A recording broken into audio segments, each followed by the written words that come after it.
Hi dear student, my name is Mohini Tiwari. आज मैं आपको पढ़ाऊंगी इकोलॉजी। इकोलॉजी जो आपकी एनसीईआरटी में दी गई है, जितना भी आपका एनसीईआरटी में दिया गया है, मैं आपको पूरा पढ़ाऊंगी इकोलॉजी के बारे में। इकोलॉजी क्या है, इकोलॉजी कैसे वर्क करती है, किसने टर्म दिया है, किसने डिस्क्राइब किया है, इसका मतलब इकोलॉजी का मतलब क्या होता है। मैं सारा कुछ आपको आपकी एनसीईआरटी के अकॉर्डिंग ही पढ़ाऊंगी। अगर मुझे कुछ अच्छी डेफिनेशन लग रही है एनसीईआरटी से हट के किसी दूसरी बुक में, तो वो मैं आपको बता दूंगी कि हाँ ये एनसीईआरटी से हट के दूसरी बुक की है और ये डेफिनेशन है, ठीक है। पर मैं पूरा एनसीईआरटी का ही पढ़ाऊंगी, इस चीज से आप निश्चिंत रहिए और आप बिल्कुल ध्यान से पढ़िए। अगर आपको कोई दिक्कत हो रही है, कुछ भी नहीं समझ में आ रहा है, तो आप तुरंत आप कॉपी पेन लीजिए, लिख लीजिए। उसके बाद आप कमेंट में कहिए कि मैम मुझे ये समझ में नहीं आ रहा है, मैम प्लीज मुझे ये बता दीजिए। मैं आपको तुरंत ही बता दूंगी कि हाँ इसका ये है, ऐसे ऐसे है, ठीक है। तो मैं आपको बताती हूँ इकोलॉजी।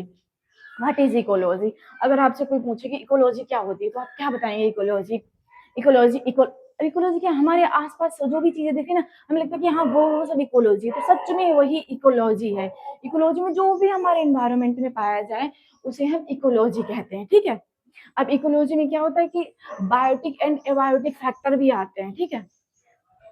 अब जैसे कि मैंने बता दिया, ecology describe relationship between living organism and their environment. क्या मतलब हो गया, लिविंग ऑर्गेनिज्म जो भी है, जो इन्वायरमेंट से इंटरेक्ट हैं, उनको कहते हैं हम इकोलॉजी। इकोलॉजी क्या है, ecology describe the relationship between living organism and their environment. अपने इन्वायरमेंट से लिविंग ऑर्गेनिज्म कैसे इंटरेक्ट होता है, उसको हम इकोलॉजी कहते हैं, ठीक है। और एक स्टैंडर्ड लैंग्वेज में, अगर स्टैंडर्ड लैंग्वेज में बोलें कि हाँ इकोलॉजी क्या होती है, तो यहाँ पे लिखा ecology is a scientific study of distribution. उसका कैसे स्टडी, उसके डिस्ट्रीब्यूशन के बारे में बताया जाएगा। यहाँ पे अबाउट उसकी विभिन्नताएं क्या होती हैं उसके बारे में बताया जाएगा। ऑर्गेनिज्म की क्या क्या विभिन्नताएं हैं वो बताया गया है इसमें। And the interaction that determine distribution and abundance. जो इंटरेक्शन है, इंटरेक्शन एक, अब यहाँ पे आगे इंटरेक्शन टर्म। अब मतलब आपको नहीं पता है कि इंटरेक्शन क्या होता है, व्हाट इज, कोई पूछे आपसे इंटरेक्शन क्या होता है। इंटरेक्शन लिविंग के भी बीच में होता है, लिविंग नॉन लिविंग के भी बीच में होता है, ठीक है। तो इंटरेक्शन इंटरेक्शन क्या होता है।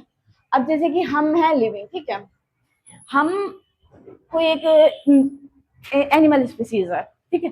एक एनिमल स्पीसीज दूसरी एनिमल स्पीसीज जो इंटरेक्ट हो, उसको कहते हैं इंटरेक्शन। एक स्पीसीज दूसरी स्पीसीज से इंटरेक्ट हो, उसको कहते हैं इंटरेक्शन, ठीक है। दैट डिटरमाइन डिस्ट्रीब्यूशन एंड उनके डिस्ट्रीब्यूशन, उन कितनी दूर में फैली हुई है, उनकी विभिन्नताएं जितनी दूर में फैली हुई है, उनकी वो विभिन्नताओं के बारे में हम इकोलॉजी में बताते हैं, ठीक है। और ecology study of our surroundings, हमारे सराउंडिंग्स में जो भी पाई जाती हैं बायोटिक एंड एबायोटिक फैक्टर को भी हम इकोलॉजी कहते हैं। अब मैं आपको बता रही हूँ, देखो, study of our surroundings surroundings study of our surroundings, biotic and abiotic, ठीक है।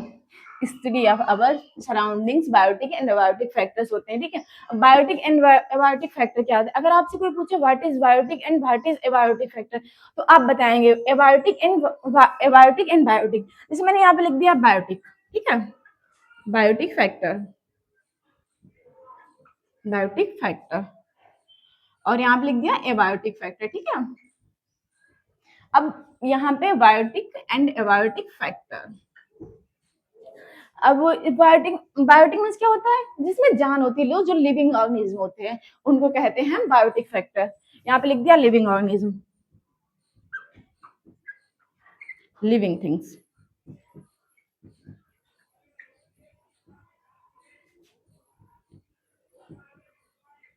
लिविंग थिंग्स के बारे में। यहाँ पे होगा नॉन लिविंग थिंग्स के बारे में, ठीक है, थिंग्स के बारे में बताया जाता है हो गया biotic and abiotic factor.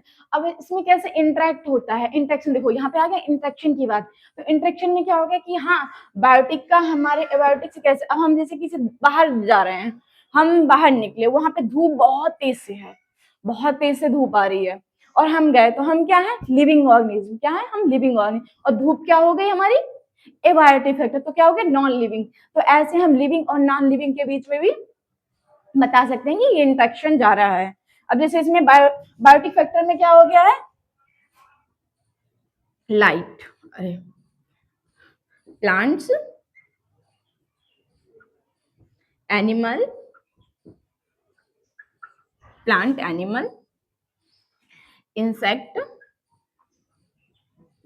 Bird, etcetera, ये आ गया हमारे बायोटिक फैक्टर में। और इन एबायोटिक फैक्टर में क्या होता है, लाइट, टेम्परेचर, मैं शॉर्ट फॉर्म में दिया टेम्परेचर, ठीक है, light, temperature, soil and pH, etcetera, और भी आते हैं। हमने क्या भी बताया कि लाइट और एनिमल्स के बारे, एनिमल्स का इंट्रैक्शन, जैसे कि कोई अगर माना कि यहाँ पे कोई व्यक्ति है, ये सनलाइट है हमारी, ठीक है, ये लाइट आ रही है, ठीक है, यहाँ से ये रहे हम, ठीक है, ये मैं हूँ, ये मैं हूँ, आपको दिखाई दे रहा है, ये मैं हूँ, ये कोई मतलब एनिमल है, ह्यूमंस है, कुछ भी समझ लीजिए। अब यहाँ पे जो इसका इंट्रैक्शन हो रहा है लाइट के साथ में, देख रहे हो आप, ये इस इंसान का, ये तो हो गई नॉन लिविंग, लाइट क्या हो गई, नॉन लिविंग, और ये ह्यूमंस क्या, ह्यूमंस या इंसेक्ट या प्लांट कुछ भी है, ये क्या हो गया, लिविंग। तो इसका इंट्रैक्शन दिख रहा है, तो इस लिविंग और नॉन लिविंग के बीच में ये होता है इंट्रैक्शन, लिविंग और नॉन लिविंग के बीच में इंट्रैक्शन। अब आते हैं और एक डेफिनेशन पे, क्या होता है, हमने अभी वक्त ecology describe, ecology describe relationship between between living organism, living organism, living organism, their environment। क्या हो यहाँ पे, लिविंग ऑर्गेनिज्म की बात बता चुके हैं कि मैं लिविंग ऑर्गेनिज्म क्या होता है, इन्वायरमेंट, इन्वायरमेंट क्या हो सकता है, सराउंडिंग्स, सराउंडिंग, इन्वायरमेंट क्या होता है, सराउंडिंग्स, लिविंग मींस जिसमें जान होती है, लिविंग ऑर्गेनिज्म जो हमारे लिविंग, जैसे कि इंसेक्ट, प्लांट्स, कुछ भी समझ लीजिए आप, इंसेक्ट, प्लांट, ह्यूमन, ठीक है, ये हो गया हमारा लिविंग ऑर्गेनिज्म। और इन्वायरमेंट में सराउंडिंग्स, हमारे सराउंडिंग्स में जो भी लिविंग ऑर्गेनिज्म पाए जाते हैं उनके बीच में जो इंटरेक्शन होता है उनको भी हम इकोलॉजी कहते हैं, ठीक है। धीरे जरा पॉज करो।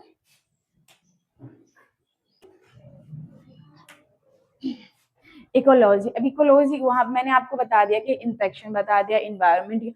अब हमारा जो इन्वायरमेंट है, हमारा सराउंड इन्वायरमेंट कैसा है, वो डायनामिक है, इंटरडिपेंडेंट है, environment is dynamic, environment is dynamic and interdependent, dynamic और इंटरडिपेंडेंट हमारा इन्वायरमेंट होता है, ठीक है, इतना समझ में आ गया। अब इसको किसने डिस्क्राइब किया, नेचर वर्क कैसे करते, मैंने बता दिया कि how science distribution environment of living organism, आपको मैंने बता दिया कि कैसे वर्क करता है। इकोलॉजी क्या होती है, मैंने वो भी आपको बता दी। अब आपको बताएंगे कि term ecology, term ecology means, term क्या होता है, इकोलॉजी, इकोलॉजी ओइकोस, ओकोस मीन्स क्या होता है, हाउस, लोगस मीन्स स्टडी। एक ये भी डिफिनेशन होती है, जो अपने घर के बारे में स्टडी करते हैं उसको भी हम इकोलॉजी कहते हैं, अपने घर के बारे में स्टडी करने को भी हम इकोलॉजी कहते हैं, स्टडी ऑफ अवर हाउस,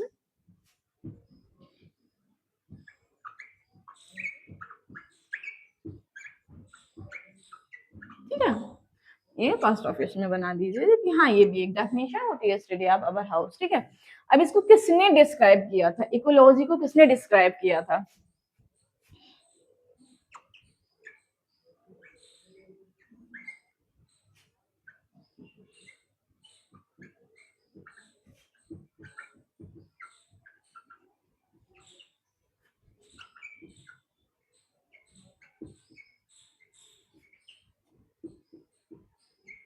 क्या है, ecology first described Ernest Haeckel in 1869। ये ध्यान से इतना याद रखिए कि इकोलॉजी को किसने डिस्क्राइब किया था? Ernest Haeckel. First described by Ernest Haeckel, ठीक है। और इसमें इकोलॉजी में और मैं बता देती हूँ कि इकोलॉजी में क्या क्या होता है। इकोलॉजी में जैसे यहाँ पे इकोलॉजी या फिर इकोलॉजिकल कंपोनेंट, यहाँ पे आ गया बायोटिक, यहाँ पे आ गया है बायोटिक, बायोटिक आ गया है, क्लाइमेटिक आ गया है, क्लाइमेटिक को ही एबायोटिक कंपोनेंट कहते हैं, ठीक है। एबायोटिक, क्लाइमेटिक, यहाँ पे इडेफिक आ गया है,